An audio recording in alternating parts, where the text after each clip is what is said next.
हमारे YouTube channel में। आज हम लोग बात करने वाले हैं क्लास 8 के chapter crop production and management. ये साइंस का चैप्टर है और इसमें इस चैप्टर के मैं सारे ऑब्जेक्टिव सवालों को करवाने वाला हूँ। तो चलिए शुरू करते हैं। देखिए दोस्तों, ये पहला सवाल क्या है। पहला सवाल देखते हैं कि विच of the following is important factor of growth of crop. यानी विच ऑफ द फॉलोइंग जो होता है, इनमें से कौन सा चीज़ होता है जो पेड़ पौधा के बढ़ने के लिए ज़रूरी होता है। तो पेड़ पौधा के बढ़ने के लिए तो टेम्परेचर भी ज़रूरी होता है, ह्यूमिडिटी भी जरूरी होता है, रेनफॉल भी होता है। यानी कि आपका option number D all of above सही जवाब है। ठीक है, ठीक है। नेक्स्ट बढ़ते हैं। दूसरा नंबर सवाल देख रहे हैं कि विच of the following is a kharif crop. Kharif crop इनमें से कौन सा है। तो खरीफ क्रॉप आप लोग को बताइए, ऑप्शन नंबर ए वीट होता है। यानी गेहूँ जो होता है वो खरीफ क्रॉप में आता है, ऑप्शन नंबर ए। चलिए बढ़ते हैं नेक्स्ट सवाल की ओर। तीसरा नंबर में है rhizobium is found in root nodule of which of the following plant. Rhizobium जो होता है कौन सा पौधे के जड़ों में पाया जाता है। तो कौन से पौधों के जड़ों में पाया जाता है। तो ऑप्शन नंबर बी पल्सिस के हो। ठीक है, ऑप्शन नंबर बी का सही जवाब है। चलिए बढ़ते हैं नेक्स्ट सवाल की ओर। देखिए चौथा नंबर से सवाल है कि व्हाट इज एनपीके। एनपीके क्या होता है।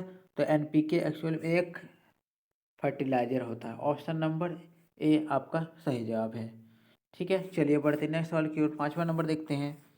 पाँचवा नंबर क्या कह रहा है, the organic substance obtained from the dead plant and animal waste is. तो कौन सा सब्सटेंस जो होता है जो डेड प्लांट्स और एनिमल वेस्ट से प्राप्त होता है। तो ये से प्राप्त होने वाला चीज़ होता है आपका ऑप्शन नंबर ए मैन्यूर होता है। ठीक है, ये जो नेचुरल चीज़ होता है उसके इसमें कोई भी केमिकल नहीं होता है, पेड़ पौधे के लिए काफ़ी अच्छा काम करता है। ठीक है, तो ऑप्शन नंबर ए इसमें सही जवाब है। चलिए बढ़ते हैं छठे नंबर सवाल की ओर। छठा नंबर देख रहे हैं, the unwanted plants that grow along with crops are called. देखिए ये वो काफ़ी इंपॉर्टेंट क्वेश्चन है। तो काफ़ी जब हम कोई क्रॉप लगाते हैं, कोई फसल लगाते हैं, तो उसके साथ बहुत सारे अनवांटेड प्लांट्स उग जाते हैं, अवांछनीय प्लांट उग जाते हैं जो कि ज़रूरी नहीं होते हैं। तो इसे काफ़ी हटाना ज़रूरी होता है। तो ये अनवांटेड प्लांट जो गैर ज़रूरी प्लांट्स होते हैं उसे क्या कहते हैं। तो उसे ऑप्शन नंबर सी वीड्स कहते हैं।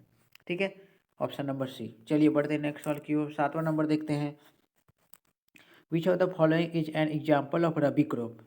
इसमें से कौन सा है जो रबी क्रॉप के अंतर्गत आते हैं। तो वो आते हैं ऑप्शन नंबर ए पोटैटो। क्या आते हैं, पोटैटो। चलिए बढ़ते हैं नेक्स्ट सवाल की। पोटैटो हो गया, इसमें आगे बढ़ते हैं। चलिए ये देखिए, आठवें नंबर सवाल देखते हैं। आठवां नंबर है, seed drill is use for. Seed drill किस काम में प्रयोग होता है। तो सीड ड्रिल जो होता है सोविंग में प्रयोग होता है, ऑप्शन नंबर सी। चलिए बढ़ते हैं अगले सवाल की ओर। 9 नंबर पे क्या है कि कंपोस्ट इज ए। कंपोस्ट क्या होता है, खाद है। इसमें बात क्या करें, खाद है। कंपोस्ट क्या चीज़ होता है, वो ऑप्शन नंबर ए मैन्यूर होता है। चलिए बढ़ते हैं नेक्स्ट सवाल की ओर। 10वां नंबर देख रहे हैं। 10वां नंबर में है BSC, यानी कि बेंजीन हेक्साक्लोराइड इज ए। तो बेंजीन हेक्साक्लोराइड क्या होता है।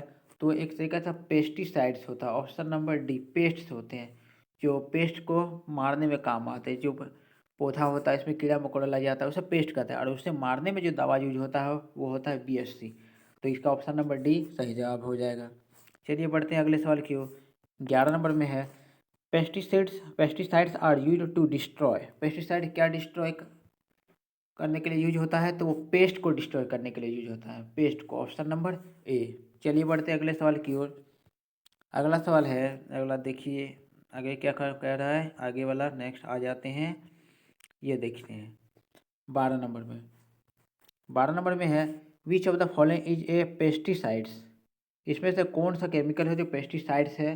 तो पेस्टिसाइड्स बताइए पेस्ट मारने के काम आता है। तो यानी कि कौन सा इसमें केमिकल लिखा हुआ, ऑप्शन नंबर ए होता है जो पेस्ट के मारने का काम आता है। ठीक है, बढ़ते हैं अगले सवाल की ओर। 13 नंबर देखिए। 13 नंबर में है कि dash is use for removal of weeds.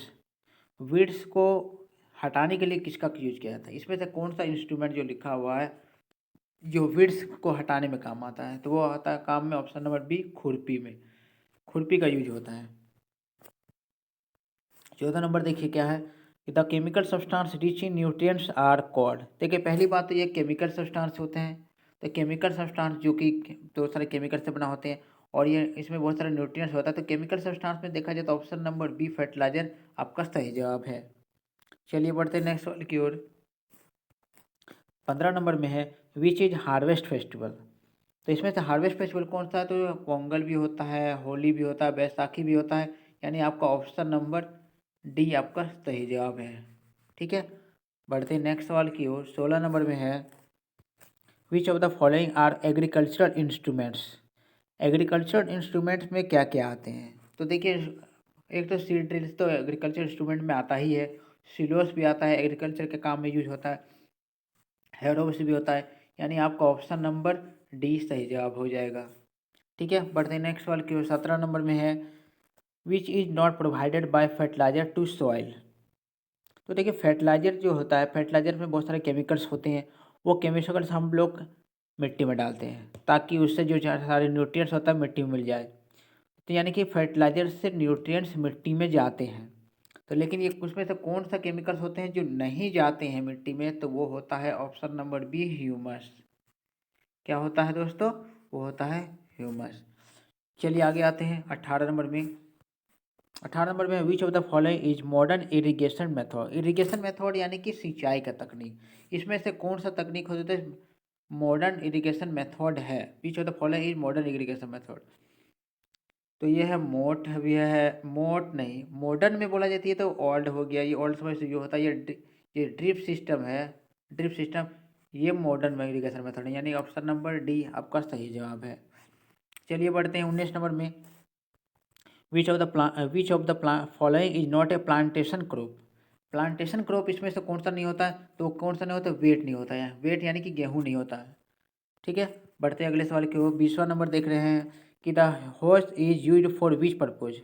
जो होज होता है वो किस काम में यूज होता है?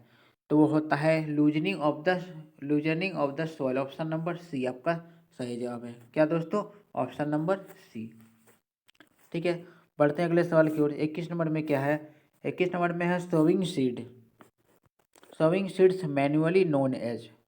जो मैन्युअली अगर बीज बोते हैं, सीड्स बीज, तो उसको क्या कहते हैं? तो ऑप्शन नंबर बी ब्रॉडकास्टिंग कहते हैं। ठीक है, क्या कहते हैं? ब्रॉडकास्टिंग। चलिए आगे आते हैं 22 नंबर में। Living the agricultural land uncultivated for one और more season is known as. तो यानी कि देखिए, कोई भी फील्ड होता है और 1 या 2 सीजन को हम कोई भी बिना खेती किए इसको खाली छोड़ देते हैं, तो इस तकनीक को उससे क्या कहते हैं? तो उससे बोलते हैं field fellow. Option number A. चलिए आगे आते हैं 23 नंबर में। क्या 23वां नंबर है cutting and gathering of crop after maturation is known as. जब फसल तैयार होता है खेत में तो उसे काटना पड़ता है, और जब काटते हैं तो उस प्रोसेस को क्या कहते हैं? तो उसे उसे कहते हैं ऑप्शन नंबर ए हार्वेस्टिंग। चलिए आगे आते हैं 25 नंबर में। The soil matters formed by decayed organic matter is called. तो soil matter formed by decayed organic matter, जो डिकेड ऑर्गेनिक मैटर से जो बनता है वो होता है ऑप्शन नंबर सी ह्यूमस। ये काफ़ी इम्पोर्टेंट चीज़ होते हैं जो पेड़ पौधा की वृद्धि के लिए, उसके ग्रोथ के लिए ज़रूरी होते हैं। ठीक है दोस्तों, आगे आते हैं। आगे वाला क्या सवाल था? यहाँ तक पहुँच गए थे हम लोग। ये देखिए, ये हम लोग 25 नंबर में आ गए। 25वां नंबर में है the supply of water to crop at appropriate interval is called. यानी कि कभी भी क्रॉप, जब खेत में फसल लगाते हैं, क्रॉप लगाते हैं, तो उसे पानी देना पड़ता है। ठीक है, तो उसे पानी देने को एक इंटरवल में पानी जो दिया जाता है उस प्रोसेस को क्या कहते हैं? तो ऑप्शन नंबर बी इरिगेशन कहते हैं। तो ये रहा आपके सारे सवाल। ठीक है, मिलते हैं नेक्स्ट वीडियो में।